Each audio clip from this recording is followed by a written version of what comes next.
안녕하세요, 랑쌤입니다. 오늘은 논술 최저 실질 경쟁률에 대해서 이야기해 보도록 하겠습니다. 수능이 40여일 정도 남았는데요. 아직도 시간은 많이 남았다고 생각하시고 공부를 많이 하셔야 합니다. 그만큼 수능 보기 직전까지 공부를 한다, 이 마음으로 가면은 수능에서 그동안 받지 못했던 성적을 받을 수 있는 것이 수능 시험입니다. 9월 모의고사에서 생각보다 더 2등급 컷이 올라갈 정도로 문제가 매우 쉬웠기 때문에 지금부터 수능 출제진들이 소집이 돼서 출제를 하러 들어가시는데요. 분명히 9월 시험이 문제가 있다는 것을 인지하시고 6월 모의고사의 난이도로 출제를 할 것이기 때문에 수능의 변별력에 대해서는 크게 걱정하지 마시고 이번 6월 모의고사와 작년 수능 기준으로 열심히 공부하는 것만이 답입니다. 오늘 제가 다룰 내용은요, 수시 6장에서 논술로 수시를 쓴 친구들이 상당히 많은데요. 특히 상위권 대학의 경우 중앙대가 3합 6의 최저를 갖고 있지만 영어가 끼면은 3합 7이 되거든요. 그래서 많은 학생들이 중앙대를 도전하는데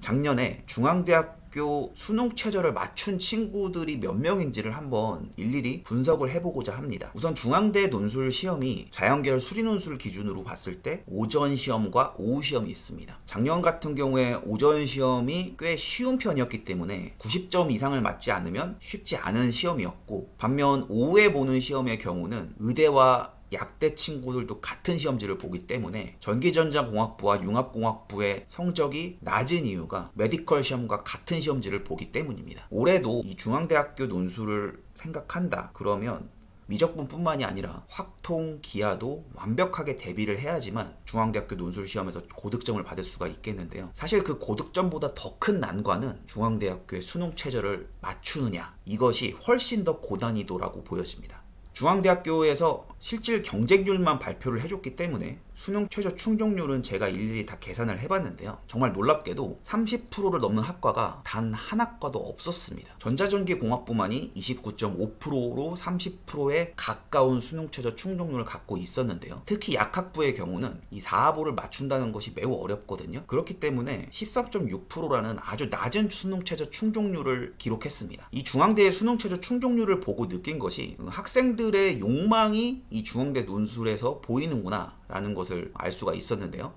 그만큼 중앙대학교가 인기 학교고 내가 논술로 중앙대를 갈 수 있다 이렇게 생각하는 친구들이 상당히 많다는 것을 알 수가 있습니다. 또 그렇게 중앙대가 매력적으로 다가오는 것이 수능 끝나고 바로 논술 시험을 보는 것이 아니라 일주일의 시간이 더 있기 때문에 수학이 강하다 느낀 친구들은 당연히 중앙대 논술을 쓸 수밖에 없습니다. 그런데 여기서 2025학년도 6월 모의고사와 9월 모의고사에서 최저를 맞춘 정도가 어느 정도인지를 추정을 해봤는데요. 당연히 4하보에 2개 평균을 맞추는 친구들은 비중이 낮을 수밖에 없죠. 그럼 여기서 3합 6, 3합 7 정도 되는 학생들의 퍼센테이지를 보면은 이번 9월 모의고사 같은 경우는 전체 누적 100분위로 2등급 끄트머리까지 3합 6을 맞힐 수 있는 정도가 되었고, 반면에 사회탐구의 경우는 이번에 9월 모의고사가 쉬웠어도 4%밖에 안 됩니다. 작년 수능과 비슷한 난이도였던 6월 모의고사의 경우 인문계열 학생들은 3합 6의 최저를 맞춘 친구들이 4%가 되지 않았습니다. 그만큼 이 중앙대학교 논술의 최저가 상당히 높다는 것을 알 수가 있고요. 3합 6, 3합 7을 맞추는 것도 생각보다 많이 어렵다는 것을 학생들이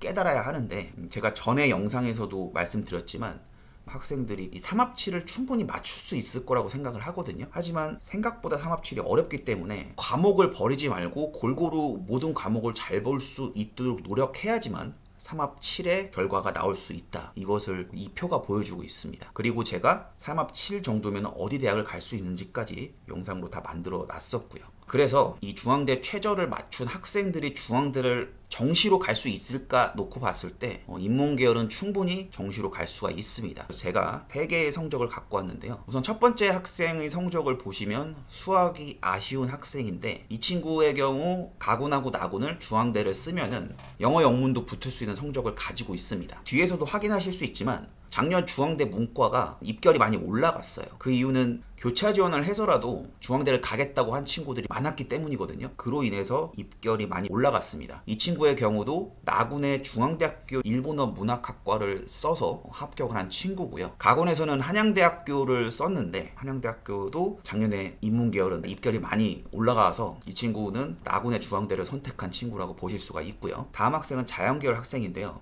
영어 점수가 아쉽고 교차 지원을 했을 때 역시 가군, 나군을 중앙대를 쓸 수가 있는데 반면 가군에서 한양대학교는 쓸 수가 없는 성적입니다. 그러니까 중앙대 박스권이라고 할 수가 있겠는데요. 가군, 나군 둘 다 중앙대를 써야 합격을 할 수 있는 성적대가 앞에서 보여드렸던 학생의 점수 그리고 이 친구의 점수에서 보여질 수가 있고요. 다음 학생도 자연계열 학생인데 나군에서 안정적으로 이화여대를 쓰고 가군에서 중앙대로 승부를 본 친구인데요. 작년에 중앙대 입결이 올라갔기 때문에 이 친구가 중앙대에서 합격을 할 수 있었던 학과는 역사학과밖에 없었습니다. 나군에서도 중앙대를 썼다. 그러면은 가장 낮은 점수대의 학과죠. 러시아 어문학부를 합격할 수 있는 성적의 학생이었고요. 세 학생 모두 중대에서 제시하고 있는 논술 최저 3합 6은 맞추고 있습니다. 그만큼 이 3합 6이라는 것이 중앙대를 정시로 갈 수 있는 성적이 나온다 이렇게 보셔야 하고, 논술에서 최저가 있다는 것은 내가 그 학교의 과를 선택해서 합격을 할 수 있는 기회가 주어지는 것이지, 정시로 놓고 봤을 때는 그 학교를 갈 수 있지만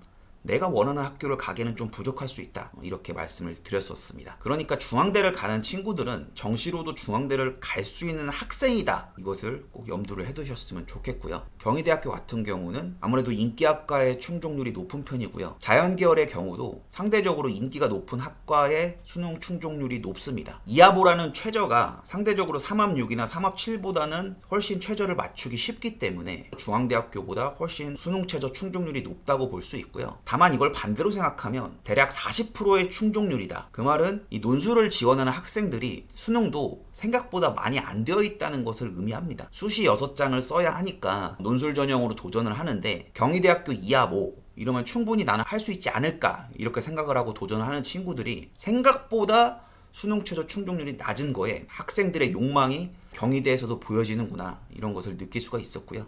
건국대학교의 경우는 인문계열이 수능 최저 2합 4, 자연계열이 2합 5인데요. 상대적으로 경희대학교보다 좀 더 최저 충족률이 높죠. 그것은 경희대학교가 탐구를 2개 평균으로 보는 대신 건국대의 경우는 하나만 반영을 하기 때문에 그래서 수능 최저 충족률이 훨씬 더 높게 형성이 되고 있고요. 경희대, 건국대의 경우는 미적뿐만 아니라 기하 확통이 되어 있는 친구들한테 매우 유리한 구조입니다. 지금 미적분밖에 안 되어 있는데 내가 경희대, 건국대를 시험을 보러 간다? 현실적으로는 합격하기가 쉽지 않은 구조입니다. 수능 끝나고 바로 보기 때문에 그 하루 사이에 기하 확통을 정리하기는 무리가 있거든요. 그러면 동국대학교는 어떤가 봤더니 동국대학교의 최저를 맞추는 친구들도 많지가 않아요. 동국대의 경우는 학교가 겹치기 때문에 경희대, 건국대를 가고 싶어하는 학생들이 동국대를 같이 볼 수가 없어요. 그래서 전략적으로 접근하는 친구들한테 다소 유리할 수 있는 학교거든요. 동국대의 경우도 기하랑 확통이 출제가 되고 있기 때문에 이게 안 되어 있는 친구들은 위험합니다. 하지만 경희대, 건국대보다는 인기가 떨어져서 오히려 여기를 전략적으로 선택한 친구들한테 매우 유리할 수 있다. 이것은 말씀드릴 수가 있고요. 숭실대학교도 마찬가지입니다. 숭실대학교는 동국대와 다르게 자연계열 수리논술은 수능 미적분을 선택한 친구들한테는 범위가 똑같아요. 그렇기 때문에 상대적으로 받는 압박감은 덜하거든요. 다만 수능 최저 충족률을 봤을 때 건국대학교보다 낮게 형성되고 있는 점은 결국 이 숭실대학교의 인기가 건국대학교보다 떨어지기 때문이 아닌가 이렇게 생각이 듭니다. 세종대학교 역시 수능 최저라는 것 때문에 가장 전략적으로 접근을 해야 한다는 학교인데요. 작년 같은 경우도 세종대학교 수능 최저 충족률이 상당히 낮았습니다. 다만 자연계열에서 많이 뽑는 학과의 경우는 충족률이 다른 학과보다 조금 높은 편이긴 했는데요. 올해 세종대학교가 다시 2합으로 올렸기 때문에 인문계열에서 나타나는 30%, 40%대의 충족률이 자연계열 학과에서 다시 나타나지 않을까 이렇게 생각이 들거든요. 그래서 세종대학교를 쓰는 친구들 같은 경우에는 최저를 맞추고 수학에 자신 있는 친구면은 적극적으로 남은 기간 활용하면 충분히 합격을 할 수가 있습니다. 지금 논술을 주로 공부하는 친구들 같은 경우에 과목을 몇 개만 선택하고 그거를 토대로 최저를 맞춰서 논술을 합격을 꿈꾸고 있는 친구들이 대부분일 텐데요. 이게 상당히 힘든 전형이라는 것은 제가 계속 강조를 하고 있습니다. 그렇기 때문에 효율적으로 공부를 하기 위해서 과목을 솎아내고 버리는 것은 최대한 하지 않으셨으면 좋겠어요. 공부 시간을 더 늘려서 많은 공부량을 때리는 것이 수시 또는 정시로 합격할 수 있는 가장 빠른 길입니다. 중앙대학교 논술을 봤을 때 수능을 못 보면 중대 논술을 아무리 잘 봐도 합격을 할 수가 없죠. 이런 것처럼 모든 입시에서 학생부 전형에서 수능 최저가 없는 것을 제외하고는 수능은 매우 중요합니다. 아직 시간은 많이 남아 있고요. 남은 기간 동안 하루에 한 개씩 모의고사만 정리해도 40개 이상의 모의고사를 풀고 가는 겁니다. 공부 열심히 하시고 환절기이기 때문에 체력 관리 유의하시면서 남은 기간 열심히 공부에 매진하셨으면 좋겠습니다. 여기까지 랑쌤이었습니다. 감사합니다.